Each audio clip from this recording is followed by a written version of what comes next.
اللہ تعالیٰ فرماتا ہے فَيَوْمَئِذٍ لَا يُسْأَلُ عَنْ ذَنْبِهِ إِنسٌ وَلَا جَانٌ فَبِأَيِّ آلَاءِ رَبِّكُمَا تُكَذِّبَانِ۔ وہ ایک دن ایسا جس دن انسان اپنے گناہوں سے پریشان، پوچھا گیا کیسے؟ اللہ خود فرماتا ہے یعرف المجرمون بسیماہم، وہاں مجرم جو ہے اپنی نشانیوں سے، اپنی پیشانیوں سے پہچانے جائیں گے۔ فَيُؤْخَذُ بِالنَّوَاصِي وَالْأَقْدَامِ، اب یہاں پر بھی وہی آیت آئی کہ یعنی ان کی پیشانیوں کو اور پیروں کو دونوں کو باندھ کر کے کھینچا جائے گا، پیشانی کو پیروں میں دبا دیا جائے گا، اور ایک حدیث پاک میں ہے اس کے پیٹ کی انتڑیاں پیچھے کے مقام سے نکالی جائیں گی، اور فرشتے اس کو انہی آنتوں کے ساتھ، انتڑیوں کے ساتھ کھینچیں گے۔ اور پھر رب تعالیٰ فرماتا ہذہ جہنم التی یکذب بہا المجرمون، جتنے مجرم ہیں یہ انکار کرتے تھے، جھٹلاتے تھے جہنم کہاں ہے، کب آئے گی، کیسی ہوگی، یہ ہے دیکھو اب۔ اللہ فرماتا ہے اس دن تمہیں پکارا جائے گا، یہی جہنم ہے جس کو تم جھٹلاتے تھے۔ یطوفون بینہا و بین حمیم آن، حمیم جو ہے ایک پانی کا ذکر آیا ہے قرآن پاک میں، یہ تو سورہ رحمان کی باتیں ہو گئی، پھر سورہ واقعہ میں بھی اللہ تعالیٰ یہی فرماتا ہے ثلۃ من الاولین و ثلۃ من الآخرین واصحاب الشمال ما اصحاب الشمال، بائیں بازو والے کیا ہوگا ان کا، دو الگ الگ قسم والے ذکر ہیں، اصحاب الیمین دائیں بازو والے اور بائیں بازو والے، دو کا ذکر آیا ہے۔ یہ دائیں اور بائیں والے کون ہیں؟ جو دائیں قسم کے لوگ ہیں ان کو جنتی فرمایا رب تعالیٰ نے، اور جو بائیں والے ہیں ان کے لیے کیا فرماتا ہے وَأَصْحَابُ الشِّمَالِ مَا أَصْحَابُ الشِّمَالِ فِي سَمُومٍ وَحَمِيمٍ وَظِلٍّ مِّن يَحْمُومٍ لَا بَارِدٍ وَلَا كَرِيمٍ۔ اب ان کو جو ہے ایسی سخت لو میں رکھا جائے گا، گرم آنچوں میں، کہ جیسے ہی وہ اندر داخل ہوں گے تو شدت پیاس اور شدت بھوک دو چیزیں پریشان کریں گی جہنمیوں کو۔ اب اللہ تعالیٰ فرماتا ہے وہ چیختے چلاتے رہیں گے کہ ہمیں شدت سے بھوک لگی ہے، کچھ کھلایا جائے، ہمارے ساتھ جو کچھ بھی ہو رہا ہے ہمیں کچھ کھلایا جائے۔ اللہ تعالیٰ فرماتا ہے ہاں تمہارے لیے آج مہمانی ہے، کس چیز سے؟ لَآکِلُونَ مِن شَجَرٍ مِّن زَقُّوم، زقوم نام کا ایک درخت جہنم میں ہے، اس کے پھل ہوں گے، اس پھل کے اندر اتنے تیز کانٹے ہوں گے، اتنے بڑے کانٹے، فرمایا گیا دنیا میں اگر وہ ایک پھل ہی اتر جائے تو اس کی بدبو سے لوگ بے ہوش ہو جائیں، لیکن وہ پھل جہنمیوں کو کھانے کے لیے دیا جائے گا۔ اب وہاں پوزیشن یہ ہے کہ وہاں کوئی اور حالت ہے نہیں، مرتا کیا نہ کرتا، کھانا ہے، بھوک لگی ہے، تو زقوم کا پھل جہنمی اٹھائیں گے اور کھائیں گے، جیسے وہ اس کا آدھا حصہ بھی نہیں کھائے ہوں گے کہ ان کے حلق میں پھنس جائے گا، سب کانٹے باہر آ جائیں گے، وہ اٹک جائے گا۔ اب وہ چیخیں گے، چلائیں گے کہ اب یہ تو نہ اندر نکلتا ہے، اندر جاتا ہے، نہ باہر آتا ہے، اس پھل کو نکالنے کی کوئی صورت بتائی جائے، پانی دی جائے۔ پانی مانگیں گے تو اللہ فرمائے گا ٹھیک ہے ان کو پانی بھی دیا جائے گا، ھذا نزلہم یوم الدین، یعنی قیامت کے دن تمہاری یہ مہمان نوازی ہے، نزل کہتے ہیں مہمان نوازی کو، اللہ فرما رہا ہے یہ تمہاری آج کی مہمان نوازی ہے۔ فشاربون شرب الہیم، اب ان کو وہاں پر جو پانی دیا جائے گا ماء حمیم، وہ کیسا ہوگا؟ ایک روایت میں یہ ہے کہ سارے مجرمین کا جسم جو آگ سے گل جاتا ہے، سڑ جاتا ہے، تو پیپ نکلے گا، وہ فرشتے جمع کریں گے، جو پیپ اور خون کی شکل براؤن کلر کا، جس کی روایت میں احادیث میں یہ بتائی گئی، اسے نکالا جائے گا اور فرشتے اسے پکائیں گے اور اتنا کھولائیں گے کہ وہ پک کر کے بہت تیز گرم ہو، جب حاضر کیا جائے گا اب پھر جہنمیوں سے کہا جائے گا تم کو پیاس کی شدت ہے، یہ لو مائے حمیم تمہارے پاس ہے۔ وہ پھل جو اٹکا ہوا ہے اس کو نکالنے کے لیے وہ مائے حمیم بھی پینا چاہیں گے، اور تفسیر میں ہے کہ وہ ابھی اس پانی کو قریب کرتے ہیں کہ ان کے نیچے کا ہونٹ لٹک کے نیچے گر جائے گا، اس کی گرماہٹ سے، اس کی شدت سے، اس کی جلن سے اس کے جبڑے نکل جائیں گے۔ اب یہ کیفیت ان کی چلتی رہے گی۔ پھر رب تبارک و تعالی جیسے کہ کل کی سورج میں، پرسوں کے سورہ میں ہم نے تلاوت بھی کی تھی، ارشاد فرماتا ہے ذق ھذا انک انت العزیز الکریم، چکھو آپ، تم دنیا میں بہت بڑے بنتے تھے نا، تم دنیا میں بہت عزت والے کہے جاتے تھے، تم کو ہماری آیتیں کبھی نہیں جھنجھوڑتی تھیں، تم کبھی ہماری آیتوں کی طرف کان نہیں دھرتے تھے، آج لو اس کے مزے، تمہیں بار بار یہ کہا جائے گا۔ سورہ رحمان میں اللہ عز و جل نے ہمیں، واقعی میرے آقا صلی اللہ علیہ وسلم اتنا روئے تھے سورہ رحمان پڑھتے ہیں۔ ایک مرتبہ صحابہ بیٹھے تھے، تشریف لائے اور نبی کونین صلی اللہ علیہ وسلم سورہ رحمان کی تلاوت شروع فرماتے ہیں۔ اس کے بعد صحابہ جب خاموش بیٹھے رہے، ارشاد فرماتے ہیں میں نے یہ سورہ جنات کے سامنے تلاوت کی، جنات اتنا روئے کہ وہ گر جاتے تھے اور کہتے تھے یا رب کریم لا نکذب نعمک یا اللہ، اے اللہ ہم تیری کسی نعمت کا انکار نہیں کرتے، ہم نہیں جھٹلاتے، کیونکہ رب تعالیٰ پوچھ رہا ہے ہم سے فَبِأَيِّ آلَاءِ رَبِّكُمَا تُكَذِّبَانِ، تم میری کون کون سی نعمتوں کو جھٹلاؤ گے، کہاں بھاگو گے، کب تک تم رب تعالیٰ سے بغاوت کرو گے، اسے پیٹ پھیر کر کب تک جاؤ گے؟ رب تبارک و تعالیٰ کا اس جواب تمہارے پاس ہے؟ میں تلاوت کرتا ہوں فَبِأَيِّ آلَاءِ رَبِّكُمَا تُكَذِّبَانِ، منہ میرا ہے، یہ کلمات رب کے ہیں۔ اللہ عز و جل تمہارا خالق، تمہارا مالک تم سے پوچھ رہا ہے اے لوگوں، تراویح میں حاضر ہونے والے، کیا ہم نے اللہ تعالیٰ کو جواب دینے کی تیاری کر لی ہے؟ یا دنیا ہی میں کہہ دو کہ اے رب کریم میں تیری نعمتوں کو جھٹلاتا نہیں، تو تمہارا دل خود کہے گا تو جھوٹ بول رہا ہے، تیرے عمل تو ایسے نہیں ہیں کہ تو شکر گزار بندہ ہے، اس لیے کہ اس نے جتنی نعمتیں تجھے دی آج تک تو ناشکری میں ہی استعمال کیا، غلط اس کا استعمال ہوتا رہا۔ دنیا کو کہنے کے لیے تو ہم کہہ سکتے ہیں، مولانا کو کہہ دیں گے نہیں میں تو کسی نعمت کا انکار نہیں کرتا، تم اپنے دل کو مطمئن کر کے دکھاؤ، تمہارا دل خود تمہارے خلاف بولے گا، ہمارا دل خود جانتا ہے کہ ہم کیا کیا کر رہے ہیں، ہماری آنکھیں ہمارے خلاف بولیں گی، اے بندے کس اعتبار سے تو کہہ رہا ہے اللہ کی بارگاہ میں کہ اس کی نعمتوں کو نہیں جھٹلاتا، پھر ان آنکھوں سے تو نے کیا کیا کیا ہے؟ تمہاری آنکھیں خود تمہارے خلاف بولیں گی، تمہارے کان گواہی دے رہے ہوں گے تمہیں، آج کی بات کر رہا ہوں قیامت کی نہیں، آج خود تمہارے اعضاء بولیں گے۔ سنو تو ذرا ان کی طرف توجہ کر کے، کیا ایک ایک نعمت ہمارے پاس ایسی موجود ہے کہ اللہ کے حضور ہم پیش کر کے کہیں کہ اے رب قدیر اس نعمت کا میں نے غلط استعمال نہیں کیا ہے؟ نہیں، جواب ہے ہی نہیں تو کیا جواب دیں گے مولا کو؟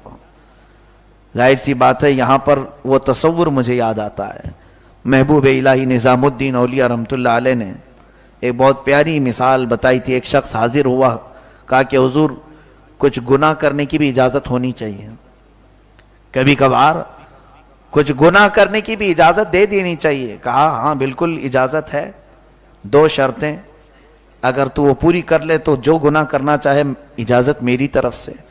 کہا جلدی سے پوچھا اس نے کون سی دو شرطیں ہیں؟ پہلی شرط تو یہ ہے ایسی جگہ جا کر کے کر جو رب کی سلطنت سے باہر ہو، جو اللہ کی سلطنت میں نہ ہو، ایسی جگہ جا کے کر، نمبر ایک شرط یہ۔ دوسری شرط اس وقت کرنا جب رب تعالیٰ سو رہا ہو۔ کہا دونوں امپاسبل چیز ہے، یہ کیسے ہو سکتا ہے؟ دنیا کا ایک ذرہ بھی اس کی سلطنت سے خارج نہیں، اس کی ملکیت سے کون خارج ہے؟ کون سا خطہ ایسا ہے؟ اور دوسری بات، کون سا لمحہ ایسا ہے جس میں مولا غافل ہو؟ وہ تو فرماتا ہے اللہ لا الہ الا هو الحی القیوم لا تأخذہ سنۃ ولا نوم، وہ اللہ ہمیشہ سے زندہ ہے، ہمیشہ قائم رہنے والا، اسے نہ اونگ آتی ہے نہ نیند آتی ہے۔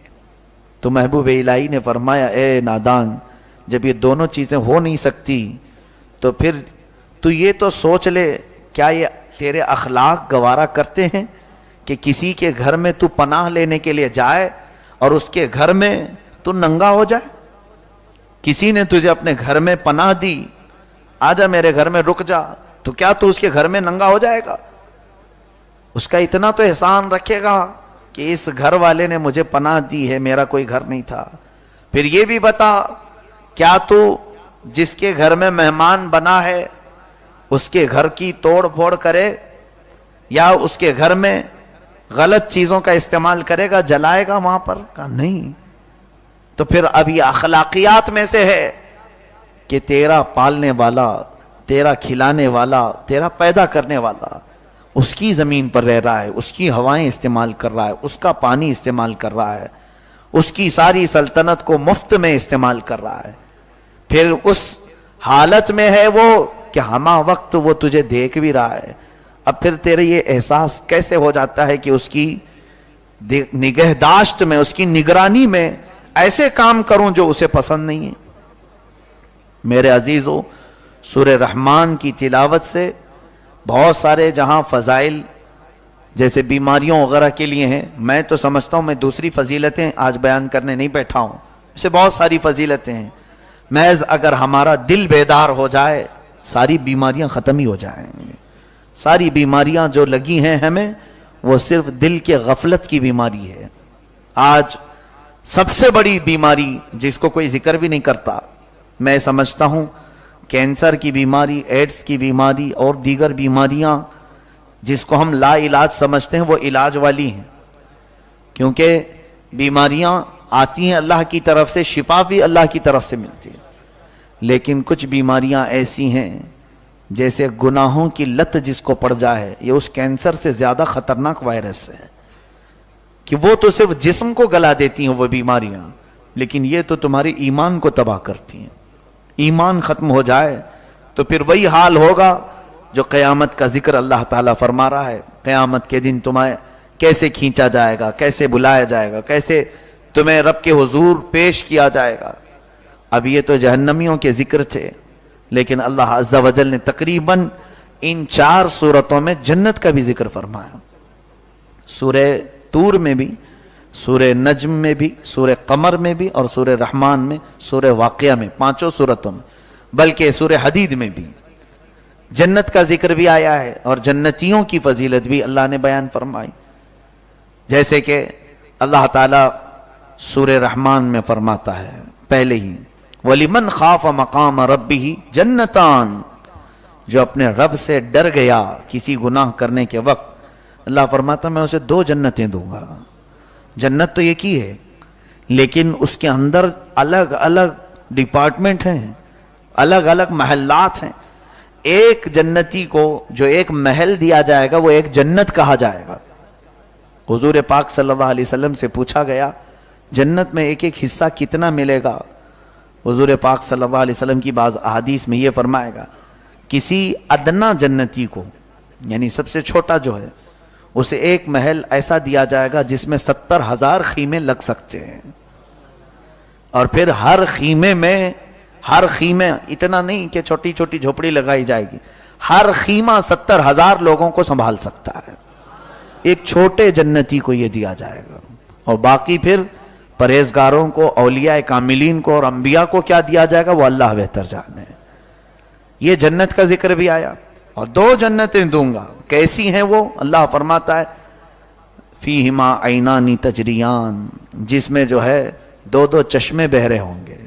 فیہما من کل فاکہۃ زوجان، ہر پھل جو ہے نا 2 قسم کا ملے گا تم کو وہاں پہ. جو چیز بھی دیکھو گے ڈبل تمہیں دی جائے گی. یہ بعض ان لوگوں کی فضیلت میں آیا جو خوف خدا رکھتے ہیں، اللہ کی خشیت. یہ مین چیز ہے ہماری زندگی میں، اللہ کا خوف. باقی کوئی چیز ہمیں نہیں سدھار سکے گی اللہ کے ڈر کے علاوہ. اور متکئین علی فرش بطائنها من استبرق، اب اللہ تعالیٰ ان کی کیفیت بتا رہا ہے. جنتی جب وہاں بیٹھے ہوں گے کہ ان کے جو بچھونے ہوں گے استبرق کے، اور وہ اتنے نرم کہ ان کے پیر اس میں دھس رہے ہوں گے، اور وہ ٹیک لگا کر کے مسہریوں پر بیٹھے ہوں گے، مسندوں پر.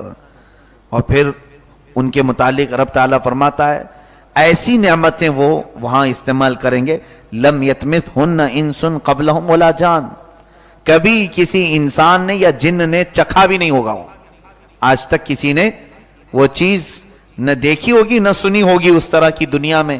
وہ چیزیں میں جنتیوں کو عطا کروں گا. پھر اس کے بعد جو نہریں بہ رہی ہوں گی ان کی بھی فضیلت میں، ان کی تعریف میں اللہ نے بیان فرمایا حور مقصورات فی الخیام، ہر خیمے میں بڑی خوبصورت حوریں دی جائیں گی.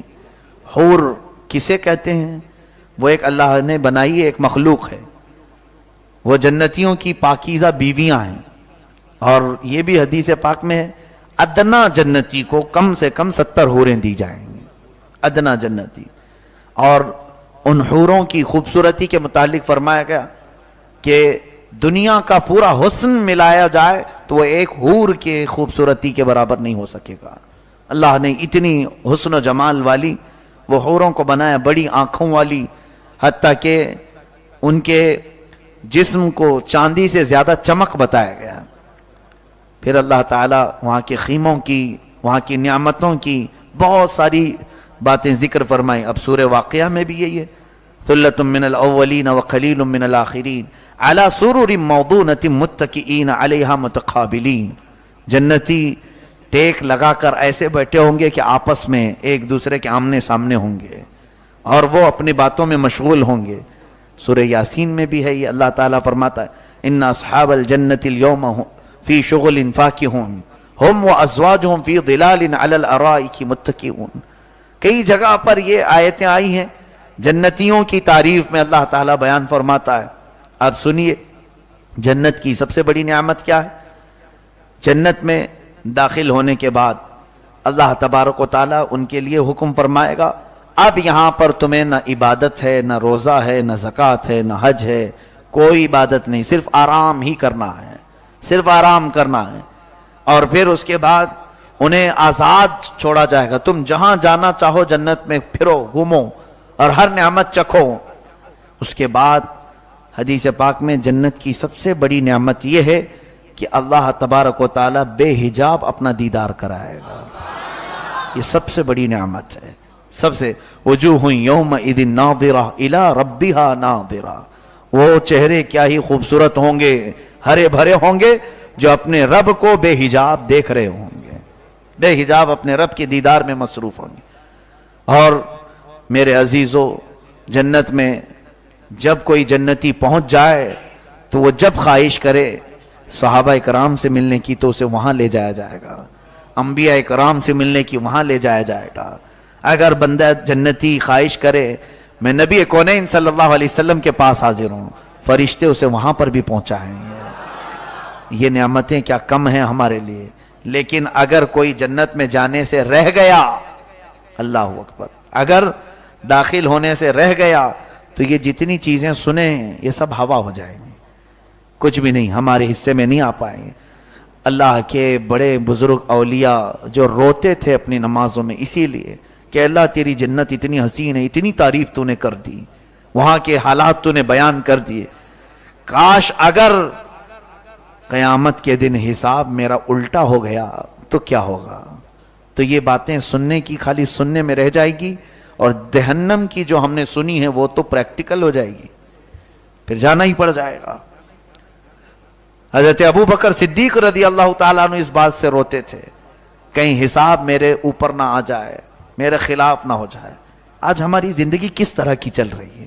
کبھی ہمیں اس چیز کا بھی ڈر آتا ہے کہ ہم نے دنیا میں ساری چیزیں کر لی، ہماری جو خواہش تھی سب کرنا چاہ رہے ہیں، ہم جو چیز کھانا ہے سب کھاتے ہیں، جب سونا ہے تب سوتے ہیں، جو کرنا ہے وہ کرتے ہیں. لیکن کبھی یہ بھی سوچا کہ ہمارا نرم و نازک بدن، یہ جسم جو اللہ کے بھاری بھرکم عذاب کو سہنے کے قابل نہیں، لیکن اگر مولا کا غضب نازل ہو گیا اور ہمیں کھینچ کر ڈال دیا گیا تب کیا کریں؟ کون ہے ہمیں جو وہاں سے نکالے؟ ذات رسول صلی اللہ علیہ وسلم کی طرف توجہ جائے گی، حضور آئیں گے، حضور آئیں گے. لیکن یہ بھی بات سن لو، جس نے دنیا میں رہ کر کے میرے نبی کی کوئی ادا اپنانا نہیں چاہتا تھا، اللہ تبارک و تعالیٰ خود اپنے رسول سے فرماتا ہے، رسول کریم صلی اللہ تعالیٰ علیہ وسلم سے یوں ارشاد فرماتا ہے وَمَا أَنْتَ عَلَيْهِمْ بِوَكِيلٍ، آپ ان پر وکیل نہیں، آپ ان کے وکیل نہ بنے میرے حبیب. یہ تو ایسے لوگ ہیں کل انعام، یہ جانوروں کی طرح ہے، بل ہم اضل، ان سے بھی زیادہ گئے گزرے ہیں، آپ ان کی سفارش نہ کریں. اب نبی کونین صلی اللہ تعالیٰ علیہ وسلم کے لیے بات آئی. میرے عزیزو، ہماری زندگی بڑی شارٹ اور لیمیٹڈ ہے، چند دنوں کے بعد آنکھیں بند کر دی جائیں گی. تھوڑے ہی دنوں کا وقفہ رہ گیا ہے. ابھی دیکھو اپنی صفوں میں تلاش کرو, کچھ غائب ہو چکے ہیں پچھلے سال جو موجود تھے, وہ ہمارے کندھوں کے ساتھ کھڑے ہوتے آج قبرستان میں ہیں. وہ کس حال میں ہے معلوم نہیں. ایک کے بعد دیگرے سب کے جانے کے ہمارے نمبر لگے ہوئے ہیں. ابھی ہم میں سے کوئی نہیں جانتا کہ ہماری موت کس رات کو لکھی ہے. کیا خبر کہ یہ جو رات کا سورج ڈوب گیا ہے صبح دیکھنا مل سکتا بھی ہے یا نہیں, ہم میں سے کسی کو خبر نہیں. اسی لیے کسی شاعر نے ہمیں جھنجھوڑتے ہوئے کہا تھا, آگاہ اپنی موت سے کوئی بشر نہیں, سامان 100 برس کا ہے پل کی خبر نہیں ہے. بڑے بڑے ہمارے پاس پلان ہیں, وہ کرنا ہے یہ کرنا ہے. اب سوچئے اللہ کے نبی صلی اللہ علیہ وسلم سید الانبیاء آخر الانبیاء, جن کا حال یہ ہے کہ ملک الموت بھی ان کے دربار میں اجازت کے بغیر نہیں آتے, وہ رسول فرماتے ہیں میں دن میں 70 مرتبہ اپنی موت کو یاد کرتا ہوں. دن میں 70 مرتبہ اپنے خاتمے کو یاد کرتا ہوں. بلکہ ایک حدیث پاک میں یہ بھی ہے, میرے آقا فرماتے ہیں جب میں سجدے میں جاتا ہوں نماز کے تو اس بات کی امید نہیں رکھتا کہ اگلے سجدے تک زندہ رہوں گا کہ نہیں رہوں گا. یہ رسول کریم صلی اللہ علیہ وسلم کی زندگی پاک اور ہمارے حالات. اس لیے یہ زیادہ دن تک بغاوت رب تعالیٰ سے نہیں چل سکے گی. بڑے بڑے فرعونوں کو اس نے غرق کر دیا ہے, بڑے بڑے پہلوانوں کو خاک میں ملا دیا ہے, بڑے بڑے مالداروں کو موت کا مزہ اس نے چکھا دیا ہے. ان کی ہڈیاں گل چکی ہیں, جسم کے سارے پرزے بکھر چکے ہیں. آج یہ سارے لوگوں کو معلوم ہے, اس کے باوجود ہماری عیاشی میں کمی کیوں نہیں آتی. اور اگر کوئی نڈر ہے, جری ہے, کوئی یہ چاہتا ہے ٹھیک ہے مولا مجھے مار ڈالے جہنم میں ڈالے, تو یہ اس کی جرات اس کے کفر کو لے جائے گی. اگر کوئی نڈر ہو کر بے خوف ہو کر کے جینا چاہتا ہے تو ٹھیک ہے, پھر قیامت کے دن وہ یہ کہے گا فَلَوْ أَنَّ لَنَا كَرَّةً, ہے لا 1 منٹ کے لیے واپس کر دے, 1 منٹ کے لیے لوٹا دے. فَنَكُونَ مِنَ الْمُؤْمِنِينَ, میں سچا مومن بن کے آؤں گا, سچا ایمان والا بن کے آؤں گا. رب تبارک و تعالیٰ فرمائے گا نہیں, آج ختم ہو گیا تیرا پاس جو وقت دیا گیا تھا. عزیزان گرامی, بس یہی حاصل کلام ہے سورۃ الرحمن کا کہ اگر ہمارے دلوں میں جنبش آ گئی, ہلچل سی آئی, رب تعالیٰ کی نعمتوں کے حصول کے لیے تڑپ پیدا ہوئی, بس میں سمجھتا ہوں کہ ہماری تلاوت وصول ہو گئی. آپ کا سننا کامیاب, ہمارا پڑھنا کامیاب. اور اگر سنیں جس طرح سے اور بھی باتیں سنتے ہیں, کہانی سننے کی طرح, کوئی انٹرٹینمنٹ بات سننے کی طرح, لطیفے جوک سننے کی طرح, معاذ اللہ رب العالمین, اللہ کے کلام کو اگر ایسا سنا تو ان کی مذمت میں بھی اللہ تعالیٰ نے آیتیں نازل فرمائے ہیں. یعنی کچھ ایسے ہیں جو قرآن تو سنتے ہیں مگر قرآن ان کے دلوں میں نہیں جاتا. افلا یتدبرون القرآن ام علی قلوب اقفالها, جو قرآن کیوں نہیں سمجھتے. یہ اللہ تبارک تعالیٰ نے سورہ محمد میں یوں فرمایا, ایسا لگتا ہے کہ ان کے دلوں پر تالے لگے ہیں. اقفال قفل کو کہتے ہیں. ام علی قلوب اقفالها, کیا ان کے دلوں پر تالے لگے ہوئے ہیں. رب تبارک و تعالیٰ فرما رہا ہے شاید ایسا لگتا ہے کہ ہمارے دلوں پہ تالے لگ گئے, اسی وجہ سے تو یہ آیتیں داخل نہیں ہوتی یا پھر اثر نہیں پیدا کرتی. مجھے امید ہے کہ اللہ تبارک و تعالیٰ جس کے دل نرم ہو جائے اور خوف سے ایک آنسو بھی نکل آئے, وہ ہماری بخشش کا ذریعہ بن جائے. بلکہ قیامت میں اس کے متعلق میرے آقا فرماتے ہیں رب قدیر کسی کو جہنم کی آواز سنائی دے گی, رب قدیر کی طرف سے اعلان آئے گا کہ فلاں کے لیے جہنم ہو گئی, واجب ہو گئی, کھینچا جا رہا ہوگا. اچانک ہماری آنکھوں کے پلک اللہ تعالیٰ سے بات کرنے لگیں گے, اے رب العالمین تھوڑی دیر کے لیے اس کو روک دے. پوچھا جائے گا کیوں, یہ حدیث پاک میں ہے, یہ آنکھوں کی پلکیں کہیں گی مولا اس کو تو جہنم میں بھیج رہا ہے, مجھے اس کے جسم سے الگ کر کے پھر اس کو بھیج, مجھے نکال اس کی آنکھوں سے, پھر اگر تو بھیجنا ہے تو بھیج دے. تب تعالیٰ فرمائے گا نہیں, جسم سے الگ کیسے. تو یہ آنکھوں کی پلکیں اللہ سے یوں عرض کریں گی مولا تیرے حبیب نے فرمایا جن آنکھوں کی پلکوں کو خوف خدا کے آنسوؤں نے بھگویا ہے، ان پلکوں پر جہنم حرام ہے۔ اے رب قدیر، اس بندے کی آنکھوں سے ایک مرتبہ قطرے ٹپکے تھے جس سے میں بھیگ گئی تھی، تیرے خوف سے ہی رویا تھا، لہذا اس کے جسم سے مجھے الگ کر تاکہ میں جہنم میں نہ جاؤں۔ اللہ تعالیٰ اس کی سفارش قبول فرمائے گا اور اسے جنت بھیجے گا۔